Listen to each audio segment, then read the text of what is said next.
Thank you for joining us for another episode of USATF's Journey that Goes On podcast. I'm your host, Eric Kennard Jr., joined by the Wallace Spearman Jr., and we have a special guest, ladies and gentlemen, distance running royalty, long distance running royalty. A legend. A legend in the sport of running, Mr. Paul Tergat, ladies and gentlemen. Kenyan Federation, one of the baddest men of all time, known as the gentleman. How are you doing? Doing great. I'm happy to be part and parcel of this interview this morning. Thank you. Thanks for coming. Thanks for coming to join us. So, 3-time Olympian in your own right, 2-time Olympic silver medalist.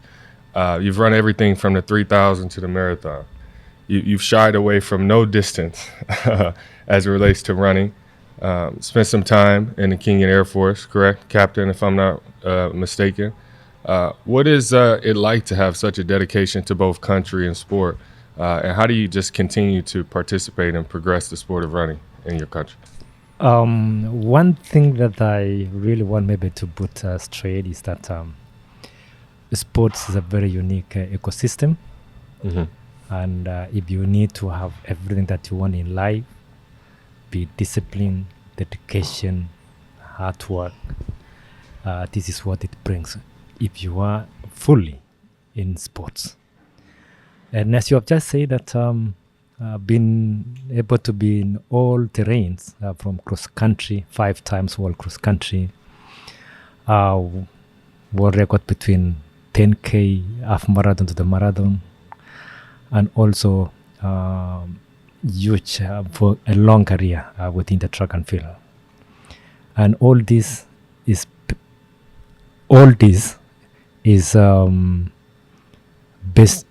based on personal dedication to be able to achieve the same. And I believe that as we, as especially the active athletes from the field of play, once you are there, you also maybe try to walk and see that by the time you are retiring, you do have a plan. Not only when you finish your career, you have got no fallback to do something else. That is why now, apart from being the President of National Olympic Committee, I'm also an IOC member. Just to give back again to the sports that has given me so much in my life. And you've done some work with the UN as well, with the food. So, I mean, it's just not on the track and off the track. You've planned very well, it seems. Yes, WFP, or World Food Program, United Nations Agency. I knew them even before I was 10 years. Because where I grew up in the countryside, in my country, school feeding program was the only hope that some of us would be able maybe to get them a meal and also to motivate us to go to school. And since that ample hand that holds some of us, it has given us a lot of opportunities, even when we grew, and now we are global ambassadors. And I think anyone who has held your hand when you are vulnerable, you will never forget, and who also wants to give back the same to others who may not have the luxury and the opportunities that we have. Yeah, no, we're extremely grateful for the people who are able to pour into your life, and extremely grateful for your continuation of pouring into the lives of other young men and women and athletes. Now, it's been 21 years since you broke that 205 barrier. We're going to step back into running here a little bit. And when I asked him before you came back, I said, what could you run the marathon in today? In today's shoes. And the response was? When we get there. All right. There you go. Yeah, that's a good answer. So how does it feel watching, so many athletes and your countrymen especially breaking that barrier, that 205 barrier? And you've been quoted as saying that you believe the Kenyans can go 1, 2, and 3 in the Olympics in Paris in the marathon. That is a very bold statement. And tell us a little bit about your predictions. Let me say this, that we are here it is not the first time that our country is doing the 10 kilometers trials here in Prefontaine, Eugene. Hmm. And we did it in 2018. And now it is specific because we have 10,000 for both genders, men and women. You all know that not like during our time, there were so many 10Ks within the track and field. Now it is becoming less and less. And that is why, as a nation, we decided to bring our athletes and give them opportunity. We have close to about 14 men and 12 women here competing here. So we want to keep each and every of these participants an equal opportunity, an equal chance for them to qualify and represent our country in Paris Olympic Games. But more importantly also is whatever opportunity that they get. We know as a nation, as a country, that we are very good, exceptional. We do very well in the long distance. And that is why we don't want to leave anyone behind. We want to leverage on the same, especially to these Olympic Games, which is around the corner. Olympics is once in 4 years. For an athlete, it is the most monumental opportunity to participate and be part of the Olympic Games. This man's over here dropping dimes. And before we actually started recording, he said something that I'll remember for the rest of my life, actually. He said, I appreciate everyone who has anything to do with this podcast. And from the people holding the camera to the people who are, pulling stats, you two interviewing, everyone has a role to play. He said it's similar to the left hand and the right hand. I was like, oh, man.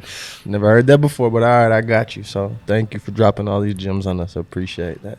And thank you also, you members of the media. Sometimes you are a global assets that we don't appreciate. And I want to say from the bottom of my heart that whatever that we do without you guys is nothing, because nobody will be able to know what we are doing outside this room. So we appreciate each and everyone, special members of our fourth estate, global, and especially the ones who are dealing with sports. We have seen and we have benefited a lot through your dedication and sacrifice to bring these champions what they feel and what they are made of out there in the field. Thank you. It's so odd because we had our beginnings like you, so to hear that we're part of the media now, We transitioned into media, definitely. Yeah. So from high jumping from the sprints to media, that's The multiple strange. talents. Yeah. It's good. It means we're getting older, I guess, huh? Yeah. The transition is We are doing going good job, guys. Yeah. We thank you. For sure. So one of your quotes that we discovered was, if you ask yourself if you can give more, the answer is always yes. Where does that mentality come from, and that perspective come from? And is it a sports-based perspective, or is it just a straight-up effort in life-based perspective? Yes. The key thing in life is there are so many people who have given so much and nobody able to see that. And I throw that out of experience, that there is no one time that maybe you don't have energy to reach out to someone. So it is very important that as you grow in your career, as you move or travel around the world, but at some point you will be able to meet someone whom you are not related with. You have got you don't come from same background, but he or she needs that opportunity to hold a hand, to stand up, and they will be able to change so much and change others also in the near future. And I think this is what maybe I say, that if you are alive, you'll always keep more. So long as that you are not mark timing, so long as you are making a step ahead every day, then that is a success already. And that's a very good thing to do. And Abasa, you just touched on something as well. It says, reading about you and your career as well, you had to deal with some rivalries. You had people that you were competing against that, you sometimes you got the better of them or vice versa. But it also said you were friends with them. So meeting the strangers and then like being there to hold their hand. Can you talk to us about some rivalries that maybe turned into friendships throughout your career? Yes,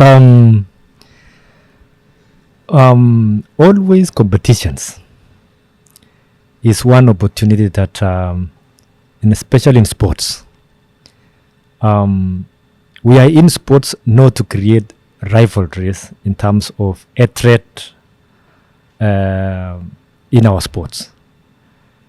Sports is to bring people together, regardless of which background you come from, your color, all this. It does not matter. The only thing is that when we don't speak sometimes we don't even speak the same language, but when we meet at the field, we are speaking the same language, and that is a very key line that as a sportsman, men and women, it is very key that every time you're out there, you should know that sports is a very short career, but after that, the person that you're competing, you might meet that person tomorrow. And also, being a role model, you need to make sure that you are encouraging, motivating other upcoming sportsmen to see the positive picture in the sports that we are working in, day out. And this is what has really helped me also, even when I was retiring. I remember my first Olympic Games in Atlanta in 95. I was mesmerized to see how multi-sport is being organized in a single event, and it changed my perception from that day. And that's why I say that when I retire, I want to be part and parcel of this team. And for many generations, every time my focus was there. And now I joined, when I retired, I joined IOC in 2013 as a member. Yeah. 11 years, member of IOC. 27 years was the first Olympic Games for you, 96, Atlanta. We'll have, you're 55 now, 56 coming up here soon, June. Yes. Yes. Ain't nothing wrong with getting older. Yeah. It's a blessing. Yeah, there's nothing wrong with it. Now, the running community, especially the nation of Kenya, suffered a loss this past winter with the loss of Kipto. How do you predict the athletic community and the Kenyan team will honor Mr. Kipton with their performances in Paris? Yes, this was a tragic, very difficult moment for us when we lost this young, upcoming, promising, dedicated young sportsman, Kiptum. And I think it took all of us, when the news was coming across the country, people could not believe. Everyone went into denial mode, based on the news which was coming up very late in the night. So we didn't know. I remember also personally asking my wife, "What is this?" And she could not even say, because we knew he was a young man. But from leadership side, I had to make some few calls, maybe to confirm whether it is true or social media rumors going around. But again, when it was confirmed, then I knew that things have changed, because Kiptum was one of the first athlete to qualify for the marathon for these Olympic Games. And it was very difficult for all of us to be able maybe to see and figure out what might happen. But the bigger is how our sportsmen, the ones who are actually maybe going, because the guy was so young, he was gelling very well, He was a man of people, and it was very difficult for many athletes to believe. For some time, I think it became a mental challenge to most of sportsmen. But we've been able to encourage them, get people who deal with psychology and all that so that they can be able to support them, mental awareness. These are things that we have done, and I think our team is very strong. Going to Paris, I want to say that we are prepared like anybody else. We are not going to leave anything at chance. And Paris will be Paris. Our athletes have promised that, like me, when we were in Tokyo, we never enjoyed. So this was going to be a celebration of enjoyment for bringing in medals for our country. Yeah.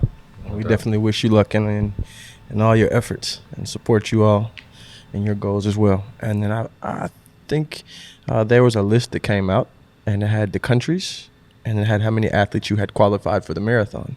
And I think your country led the rest of the world, and the athletes actually qualified. I think you were above 30 or 30 plus. And can you just talk about some of the success that you all are having? I know you've touched on it some, but you all are very strong in the event. So we might get some pointers if you just tell us a little bit about yes. What I can only say is that, especially when it comes to the long distance, apart from being in terms of Olympic Games, apart from being the top also in the world, especially in the long distance, in Africa we are number one with so many, over 100 medals from the Olympic Games. So we are not going to patch that title. We need to enhance. We need to add more going forward. I like it. We had been in this from independence, which is about 60 years. In fact, for us, we are celebrating as a nation 60 years of independence. So these games will be a celebration again for us as athletes, to be able to tell the country and the world that yes, we are at the top, and that's where we are. That's tough. That is tough. That is tough. But we appreciate your dedication not only to your nation through your acts of service and your athletic achievements, but also your dedication to the sport of track and field through your participation at the IOC level and in the running community as a whole. We thank you for joining us and wish you continued success. Thank you very much. Thank you. Thank you for joining us for another episode.